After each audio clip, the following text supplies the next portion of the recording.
Nunca fui do tipo que acreditava em maldições, até herdar a casa da minha avó, enfiada no meio de um vilarejo onde o tempo parecia ter parado em 1950. A casa era velha, feita de madeira escura e com um cheiro forte de mofo e lavanda antiga. Mas o que realmente me incomodava era o relógio da parede da sala. Ele não funcionava, mas ainda assim, todos os dias às 3:03 da manhã, começava a tocar um tic-tac lento, sempre exatamente nesse horário. Eu verifiquei as pilhas. Nada. Ele estava completamente desligado. Na primeira semana, pensei que fosse minha mente pregando peças. Na segunda, comecei a gravar. E na terceira, vi a primeira coisa estranha. Aos 3:03, enquanto o relógio fazia seu som, a porta do porão se abriu sozinha, lentamente. Gravei tudo. Quando desci no dia seguinte, encontrei no fundo do porão uma boneca de porcelana sentada no chão de terra. Ela não estava lá antes. Era antiga, coberta de poeira, mas com os olhos intactos, vívidos, como se me seguissem. Eu deixei onde estava, mas naquela noite sonhei com a minha avó. Ela estava sentada na cadeira de balanço, penteando o cabelo da boneca, dizendo baixinho: "Ela precisa de cuidado, ou vai chorar." Na manhã seguinte, o relógio estava no chão, quebrado, e no lugar dele, pendurada por um prego, estava a boneca. Comecei a ouvir choros à noite, pequenos, baixos como uma criança tentando se esconder, e sempre às 3:03. Decidi ir embora, mas quando tentei sair, todas as janelas estavam pregadas por dentro, e a porta da frente sumiu. Em seu lugar, havia uma parede coberta de rabiscos, desenhos infantis de olhos, dentes, e a boneca. Comecei a ouvir passos correndo sobre as tábuas, risadinhas abafadas, e no espelho do banheiro havia algo escrito com vapor: "Fica comigo." Mas o pior foi quando olhei pela fechadura do quarto, tentando ver quem estava do lado de fora. Do outro lado, alguém também estava espiando. Eu pisquei e vi sangue escorrer pela fechadura. Fui até a porta com medo e abri devagar. Mas quando os abri, o olho mágico estava ensanguentado. O olho mágico continuava pingando sangue.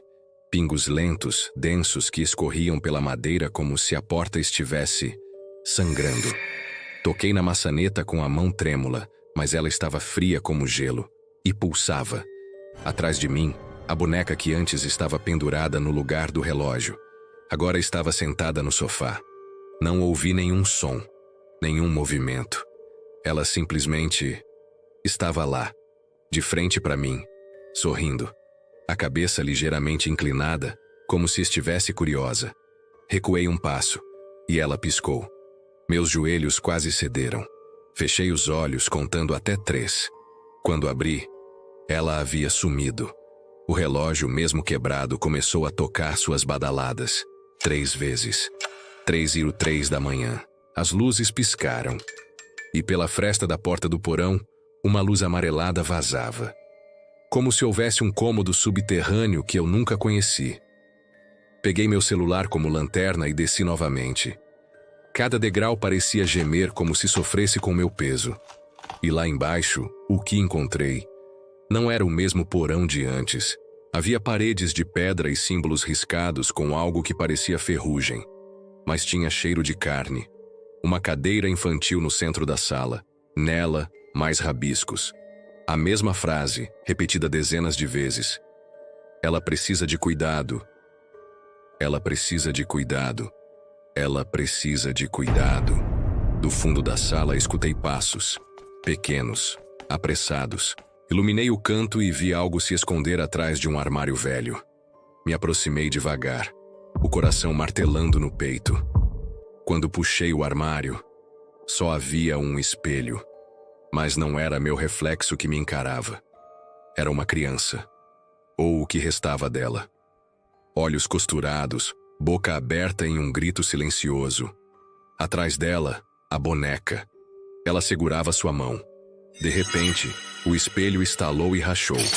A imagem sumiu. Saí correndo do porão, tropeçando nos degraus. Mas quando subi de volta, eu não estava mais na sala da casa. Estava em um quarto infantil. No berço, uma boneca me olhava. No espelho, a frase havia mudado. Agora é você quem precisa de cuidado. Tentei abrir a porta, qualquer porta, mas todas estavam trancadas. O quarto infantil era uma prisão feita de pelúcia, silêncio e um cheiro enjoativo de talco velho. A boneca no berço virou a cabeça lentamente e sussurrou. Sim, ela sussurrou. Fica, cuida de mim. A madeira das paredes começou a inchar, estalar, como se a casa respirasse, ou se preparasse para engolir algo. Os brinquedos ao redor começaram a se mover sozinhos. Soldadinhos de chumbo marchavam em círculo. Um ursinho com um olho só batia palmas, lentamente. E a caixa de música? Ela girava, mesmo fechada, tocando uma melodia arrastada, distorcida. No centro do tapete apareceu uma mancha escura, molhada, crescendo.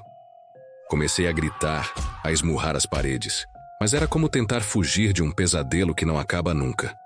O papel de parede se rasgou sozinho, revelando dezenas de olhos desenhados por uma mão infantil. Todos me observavam, todos se mexiam. Então, vi um armário, o mesmo que estava no porão, mas agora estava aqui, e ele chamava por mim. Um som abafado vinha lá de dentro, como choro, ou algo parecido com choro. Me aproximei, coloquei a mão na maçaneta, e naquele instante tudo ficou mudo. A casa inteira suspirou, e a voz voltou. Ela precisa de cuidado. Abri. Dentro do armário, havia uma cadeira de balanço, nela uma mulher, mas ela estava desfeita. Pele pálida demais, olhos vazios, e nos braços embalava a boneca, como se fosse um bebê de verdade. A mulher ergueu o rosto para mim. Era minha mãe, mas minha mãe morreu quando eu tinha 7 anos. Ela sorriu, um sorriso que não tinha alegria, um sorriso que doía. Agora você cuida dela, como eu cuidei de você. E num piscar de olhos, eu estava na cadeira, com a boneca nos braços. Tentava me mexer, gritar, correr, mas meu corpo não obedecia. A cadeira rangia, a boneca sorria, e atrás de mim, a casa fechava os olhos. Fim? Ou seria só o começo? Você teria coragem de cuidar dela?